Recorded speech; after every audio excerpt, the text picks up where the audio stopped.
Well, I think it's fair to say we didn't see this one coming.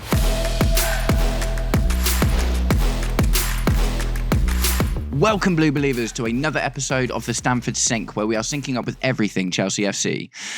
Oh, man, and this transfer window is nuts, isn't it? It started so well, obviously, in the Club World Cup. We bring in João Pedro and Leon Delap and reinforcements like Dario Asugo, and then Jarell Hato gets through, and obviously Mamadou Sarr came in and went straight out to Strasbourg. But ultimately, things were looking really positive, weren't they?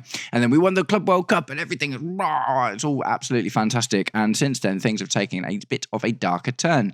So I don't normally like to indulge so much in the social media side of things when it comes to football news, but I think, there are some things recently that kind of back this up. So, as of today, this morning, Wesley Fofana has removed Chelsea from all of his Instagram stuff, right?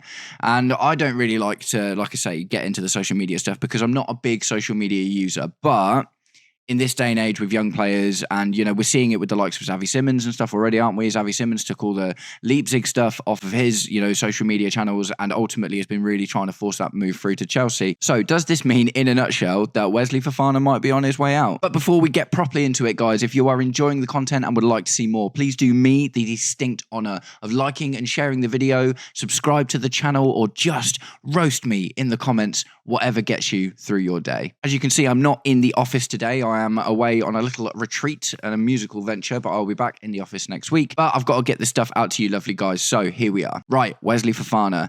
So I guess this probably started the other day. What we have reported quite a lot on recently, obviously, the injury to Levi Colwill, and, now we've all been kind of hyper-focused on this central centre-back role that Maresca is looking to fill the squad. And in those conversations, obviously, he really wants a new centre-back, Maresca, and he's come out and said barely any of the players that we've got, bar Levi Colwill and Tosin Adarabioyo, are actually fit to play that role. And as two quite damning examples, he used Badiashile in the Conference League final.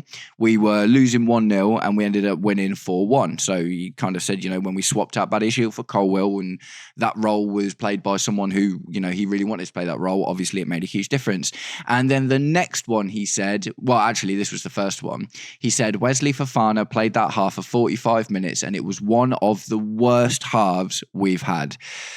So I think that's ruffled a couple of feathers in the Frenchman's camp, essentially, because he wasn't saying he was a terrible defender. He was saying he was terrible at that role. But it is never nice to be lambasted by your manager in such a respect, is it? What Wesley Fofana can absolutely do is either that right-sided or that left-sided role. More so the right-sided, I think we saw him play whenever he played. But Maresca obviously doesn't rate him. So, I haven't seen much about it leading up until now. That was a few days ago. But what has happened is Wesley Fofana has come out and removed Chelsea from his social media stuff. And in this day and age, with young players who do spend a lot of time on social media, I suppose you could argue that is some sort of telling indictment. There are other things to suggest why this might be a thing as well. Do you know what I mean? We need to sell a centre-back or two. Obviously, Axel Disasi, still at the club at the moment. No idea what's going on with that. The last I heard, Wolves were in for him. Badiashile's injured. Tosin potentially might still be injured for the West Ham game as well. I'll get into that in my next video, my West Ham preview. Obviously, Levi Colwill's out for the season, and Josh Achiampong's been thrown into that role. Do you know what I mean? And Wesley Fofana was on the bench on the last game as well. And if he's feeling fit and ready to get back into the team, then maybe that was a little bit of a stinger. And the other thing that kind of makes sense with this is, I think it was last January, obviously he'd still been injured for a really long time. Wesley Fofana had been linked to going back to Marseille, and he had actually come out at some point and said, I would really like to go back to Marseille. That's where he's from, and he'd love to play for that club again at some point.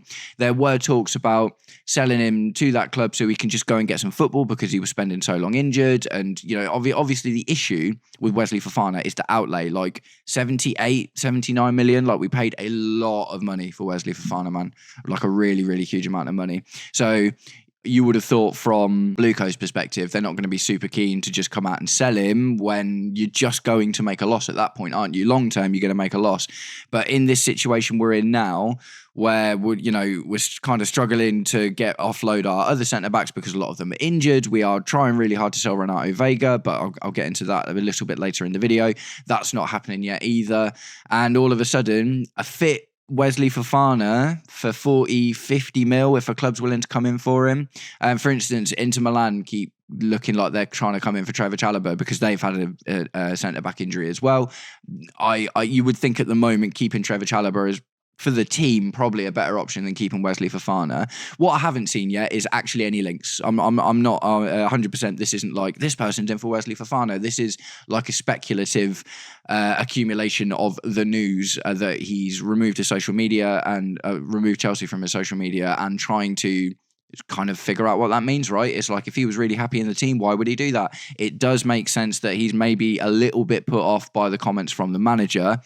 And he hasn't played for a really long time. At the end of the day, Reece James is going to be playing that right centre-back role. You know, Trevor Chalobah is going to get in the team a lot. When he's fit, Tosin Adarabioyo is going to get in the team a lot. Josh Achiampong is maybe preferred over Wesley Fofana at the moment because he can play that middle role. And we have a glut of players who can play those right-sided and left-sided roles in the likes of Badiashile, obviously Trevor Chalobah, Reece James, maybe Uriel Hato sometimes, but, you know, not really. And what we don't have is a lot of play. And, you know, for instance, Josh Achiampong really is, we want to play him out on that right side. That's kind of where he was playing last season and not that middle role. But because we lack this middle role and we've got so many players on the outside of the back three that can play there comfortably, it kind of makes sense, I guess, because, you know, Maresca wants to buy a player to play that role because Levi Cole was going to be out for, you know, for the whole season. He might be back in April, but we've seen how Maresca and you know the brass have been with bringing back players from injury. They're not just getting thrown straight back into the team. Wesley Fofana, a good example of that. Reece James was a good example of that. Romeo Lavia is a good example of that. We're not just giving them, you know, okay, you're fit again, go back in, because as we've seen before, Reece James was actually a victim of this under previous administrations when he'd been out injured for a while and we just threw him back in because we needed him, and it ended up making his injury worse and his recovery time longer. So ultimately, even if Levi Colwill does come back in April, we're not going to expect to see him play first team football consistently until next season, I wouldn't have thought. So yeah, it's a bit of a strange one, isn't it? Because we've all been really excited to see Wesley Fofana come back, and the stats in our team, I think it was under the Pochettino season when Wesley Fofana was playing, our win percentage was much higher because he was doing such a good job. Obviously, since the Pochettino season, there's been a big shift in how the defence organises itself and lines up. And if we're going to have to sell someone, like, I do expect to see Disasi go, but we spent 45 million on him, and, you know, minus amortization, even if we sell him for 35, we're still going to make really not very much money at all for Axel Disasi. Badiashile's probably just not going anywhere because he's not even going to be fit until September, and obviously the window closes on Monday, so he's definitely going to be hanging around. And there's just not many other options. Like, Trevor Chalobah is an option, but personally I think we should keep Chalobah because he's got more fitness form. He's been in the team for longer. Do you know what I mean? We'd make better money off of Chalobah because he's an academy product, but that is literally where that ends. Do you know what I mean? Wesley Fofana at the moment, because he hasn't been playing games and he is back in the squad, you can assume that he's fit. Now, we don't know until he starts playing again how fit he is. And the truth is, neither do other clubs. Do you know what I mean? So I wouldn't be super surprised to see that we're maybe looking to sell Wesley Fofana and probably to take the loss on it. I mean, what's that now? 3 years that we've had Wesley Fofana, and do you know what I mean? He's barely been able to get on the pitch for us. So it looks like it could be somewhere in the realms of long-term loss, short-term gain. Get the money we can on the books for him right now. We'll take the loss on him and try and make that up in other places, right? So yeah, interesting one. Wesley Fofana, what do you think, guys? I'd love to know what you think in the comments. Do you think that Wesley Fofana should actually be given a shot in that role? Do you think that we should try and develop him as that central centre-back? Do you think that he is just been out for too long and selling him wouldn't be the worst thing in the world for the squad? The worst thing about it is that we'd lose the money on it. Get in the comments, guys. Let's have a chat about Wesley Fofana and see what you think. Staying on centre-backs, a little bit more news about Renato Vega. I, for one, was actually quite a strong advocate of keeping Renato Vega around because, you know, he's fit, he's got experience, he's young, he's technical. I think he could probably play that central role. I mean, at the end of the day, Maresca will know whether he can play that central role or not. And maybe that's why we're looking at selling him, because maybe he's another one of those, although it hasn't been mentioned like the likes of Badiashile and Fofana, but maybe Maresca doesn't see him in that role anyway. I have heard that supposedly there's been some sort of falling out between Maresca and Vega, you know, obviously when we loaned him to Juve in the first place. So not 100% sure where we stand on that. But the latest links, there's been lots of links, man. A lot of people have been showing interest in Renato Vega, but no one seems to be wanting to pony up for the price we're asking for him. We want £30 million, €35 million, something like that, which would represent amazing profit for us because we bought him for like 9 mil a season ago. You know, there's been links with Bayern Munich, Atletico Madrid, Al Nassr, most recently Villarreal, and that one seemed like it was developing, but apparently it stopped because, it stalled at least because also, again, we're asking for that 35 mil. We're not budging on that, and they're not looking to pay that, or they're trying to structure the deal in a way that doesn't suit the brass. So I'd be interested to see. He's in the bomb squad at the moment, you know, along with your likes of your Carney Chukwuemeka's, your Sterlings, your Ben Chilwell's. Do you know what I mean? Oh, God, we've got so many players to get rid of, man, and we've got really, really small amount of time to do it. We've got a week to sell like 10 players and get them off the books for the season, man. It's nuts. But yeah, it looks like the Renato Vega thing has stalled again. If we sell him for 20-25 mil, we still double what we bought him for. But I guess now things have just changed a little bit, haven't they? Because this centre-back crisis that we're in means we're going to need to go out for someone. That someone is probably not going to be cheap. A, because we need him to solidly and confidently be able to play that Levi Colwill role, and B, because we're in the position that we're in. Do you know what I mean? It's like every club on the planet now knows that Chelsea need a centre-back and they're looking for one, so all of a sudden everyone gets a little bit more expensive. I call it disaster tax. So yeah, tough one there, guys. Again, you know, it's all sort of linking together, isn't it? I mean, what's probably going to happen is there's going to be a flurry of sales at the end of the window, and hopefully things even out. We'll probably be left with one or two on the books, or end up loaning Ben Chilwell and Raheem Sterling out again just to get their wages off the books because no one wants to pay for them. But ultimately, I think the priority now is getting this centre-back situation sorted. I think Josh Achiampong could definitely be moulded into this role, and he did really well against Crystal Palace. Do you know what I mean? The first time he's been asked to play this role, he's only 19, but you just don't want to put that much pressure on a kid from the academy to be that guy in your upcoming season, especially if Tosin is now going to start becoming injury prone. It does make sense to me that we go in for another centre-back of this mould. And we'll just have to see what happens. But yeah, like I say, I think Renato Vega falls into this whole thing as well. We're probably not going to look at buying anyone until we've sold Renato Vega and until we've sold, you know, potentially Wesley Fofana and Axel Disasi. We've got so many players to sell, and it is difficult at the moment because we know we've been in trouble with UEFA, and you know we've got to balance the books, PSR, blah, blah, blah, blah, financial things. Do you know what I mean? You need a degree in finance to be a Chelsea expert these days, and this window is proving no different. One thing that might have looked positive was the bid for Bastoni that we put in, right? I read it. I love the way they put it in the article. Inter Milan politely rejected the bid for Bastoni. Bastoni has been talked about quite a lot over the last season. He's been playing really, really well. Young, great centre-back, you know. We could probably, absolutely, it's the sort of thing that we need. I think we put in quite a low bid for him, do you know what I mean? Like 30-40 mil or something, and it was politely declined by Inter Milan.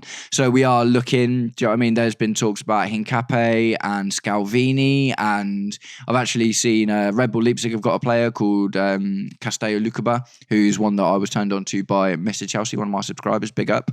And he looks really good as well, but again, no solid links yet, and I think it's just because we've got so many outgoings to sort out before we look at them. So moving on, the Garnacho noise is still noisy. Do you know what I mean? We're still talking about Garnacho. Interestingly, what's come out over the last couple of days is Garnacho has told Man United, I'm not going anywhere but Chelsea. And supposedly there have been like 4 or 5 European clubs that have come in and been interested in him. And he has said, no, I only want to go to Chelsea and I am willing to sit on the bench until January in order to make that happen. So this is an interesting one because what will happen if Garnacho doesn't move to Chelsea now, if this is true and we're the only club that he wants, and if he stays at Man United and doesn't play until January, his value will only go down.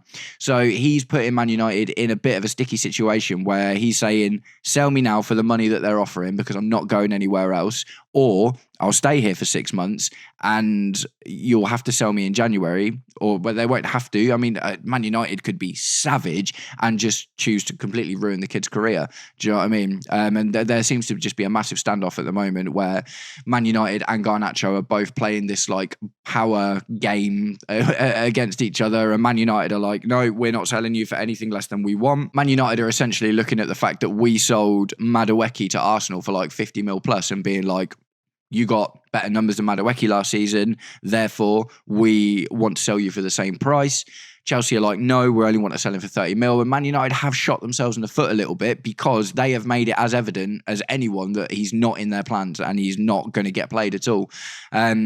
So it's just a bit of a Mexican standoff, isn't it, man? It's just one of them. Who's going to draw first? Do you know what I mean? Chelsea, I don't think will, I think Chelsea would be quite comfortable not to buy him. We'll keep hold of Tyreek George. Pedro Neto still plays on the left really well. We have got quite a lot of attacking players. Genesis Antwi had a really good preseason. Do you know what I mean? We might have to call on a couple of academy players ourselves. If we happen to need more wingers throughout the season, which I'm not convinced we will because we do have a lot of players. There's obviously still the Xavi Simons thing to come in and happen as well. And we do know that he can feature out on that left-hand side.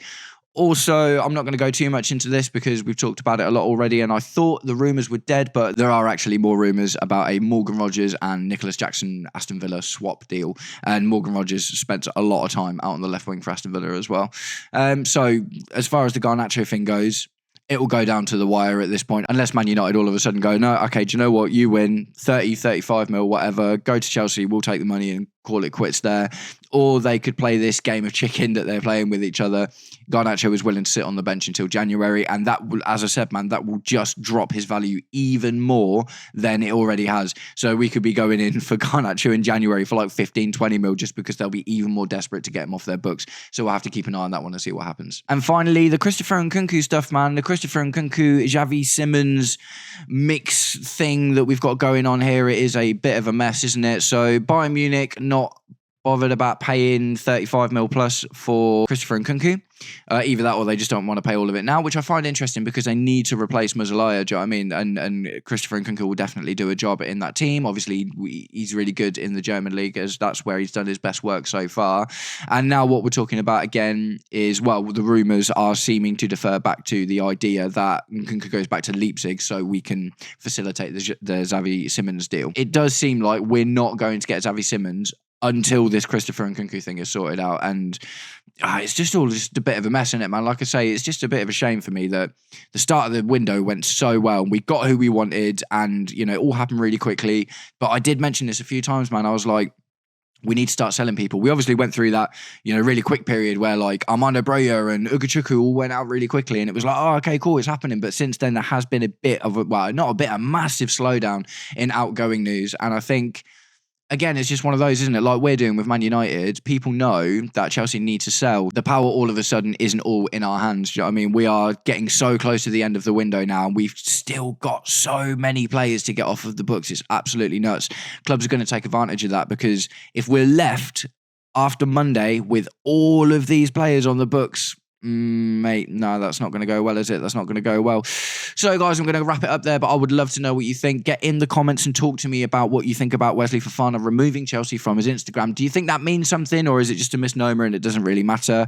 The Garnacho situation, how do you feel about that? Would you be happy to wait until January for Garnacho with what we've got in the squad already? Do you think it's concerning at all that he's doing this kind of thing to try and make this move happen? We have been on the receiving end of player power quite a few times and we've seen managers lose their jobs over it. And do you know what I mean? We've seen it quite a lot of times. So is player power returning and is that something we want to see? Do we like Garnacho enough to, he seems that he only wants Chelsea, which in itself is a good thing. But is it at all a worrying sign that he's going to these lengths in order to make it happen? So yes, let me know what you think in the comments. And guys, if you are new to the channel and haven't subscribed yet, smash that button, man. A race to 1,730 at the time of recording. Absolutely loving it. I really think in the next month or two we can hit that 1,000, man, and then we can blow this thing up, right? Nice one, guys. I hope you're all having an absolutely wicked day. I will keep my ear to the ground for more Chelsea news as usual, and I will speak to you all very, very soon. Take it easy. Peace.